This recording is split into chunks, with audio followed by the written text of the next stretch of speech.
Pharmacy और में एक बार आपका फिर से स्वागत है। आज का टॉपिक है फॉर्मेशन ऑफ यूरिन। यूरिन का फॉर्मेशन कैसे होता है ये देखते हैं। ये देखिए, ये है अफरेंट आर्टरियोल्स और ये है इफरेंट आर्टरियोल्स। ये है ग्लोमेरुलस या network of blood capillaries. आर्टरियोल afferent arterioles का डायमीटर इफरेंट आर्टरियोल्स के कंपैरिजन में ज्यादा होता है और इसका इफरेंट का कम होता है। ये वाला जो स्ट्रक्चर आप देख रहे हैं ये है बाउमन कैप्सूल, ठीक। और ये आप देख रहे हैं यहाँ पे ये स्ट्रक्चर राउंड राउंड दिखाया गया है। ये होता है आपका पोडोसाइट्स। यहां का प्रेशर अफरेंट साइड से ब्लड आता है और इफरेंट से आगे की तरफ मूव करता है। तो यहां जो नेटवर्क होता है ब्लड कैपिलरीज का बहुत ही फाइन नेटवर्क होता है। यहां का प्रेशर होता है 10 mmHg। इस 10 mmHg की वजह से जो ब्लड में सब्सटेंस होते हैं वो फिल्टर हो जाते हैं। कहां पे होते हैं? बाउमन कैप्सूल में। बाउमन कैप्सूल में पोडोसाइट के थ्रू फिल्टर होते हैं, फिर ये आगे की तरफ मूव करते हैं पीसीटी में, प्रॉक्सिमल कन्वोल्यूटेड ट्यूब्यूल्स में। अब यहां पे देखिए ग्लोमेरुलर फिल्ट्रेट, ये जो आपको नंबर 1 दिखाया गया है ये ग्लोमेरुलर फिल्ट्रेट है। ये आप नंबर 2 पे देखिए सेलेक्टिव रीएब्जॉर्प्शन, ये आपका सेलेक्टिव रीएब्जॉर्प्शन दिखाया गया है नंबर 2 पे। और नंबर 3 पे है ट्यूबुलर सिक्रीशन। अब आगे की तरफ देखते हैं नेक्स्ट फिगर में।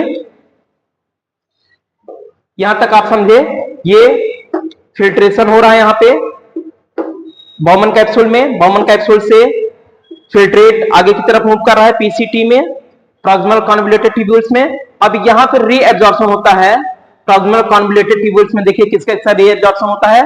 ग्लूकोज का, एमाइनो एसिड का, बाइकार्बोनेट का, हार्मोन्स का, एस्कॉर्बिक एसिड, वाटर, इन सब का रीएब्जॉर्प्शन हो जाता है।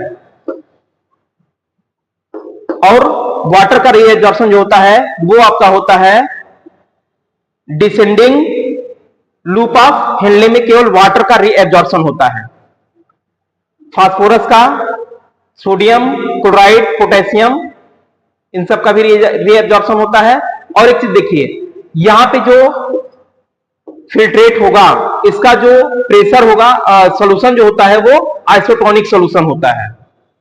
बाउमन कैप्सूल में आइसोटोनिक सॉल्यूशन होता है। अब आगे की तरफ ये मूव करेगा loop of Henle, ascending loop of Henle. Ascending loop of Henle में potassium ion, magnesium ion, calcium ion, chloride ion and sodium ion का रीएब्जॉर्प्शन होता है। रीएब्जॉर्प्शन मतलब होता है कि इस ट्यूब्यूल से फिर से ब्लड में मिल जाना, वो कहलाता है रीएब्जॉर्प्शन। इट मींस यहां पे जो ये फिल्ट्रेट हो चुके हैं sodium ion, magnesium ion, calcium ion, chloride ion, sodium ion, potassium ion, ये सब फिर से आपके ब्लड वेसल्स में आकर के मिल जाते हैं। ये वाला पोर्शन आपका दिख रहा है ये होता है डीसीटी, डिजिटल कन्वोल्यूटेड ट्यूब्यूल्स। यहां का जो सॉल्यूशन होता है वो हाइपोटोनिक होता है और यहां पे एब्जॉर्प्शन होता है, रीएब्जॉर्प्शन होता है वाटर और सोडियम का। आगे की तरफ हम मूव करते हैं, ये डीसीटी जाकर के ज्वाइंट होता है आपके कलेक्टिंग डक्ट में। कलेक्टिंग डक्ट में ढेर सारे नेफ्रॉन्स आकर के कलेक्ट होते रहते हैं या ज्वाइंट हुए रहते हैं। कलेक्टिंग डक्ट में रीएब्जॉर्प्शन होता है वाटर का, केवल वाटर का रीएब्जॉर्प्शन होता है कलेक्टिंग डक्ट में। और यहां का जो सॉल्यूशन होता है वो हाइपरटोनिक सॉल्यूशन होता है।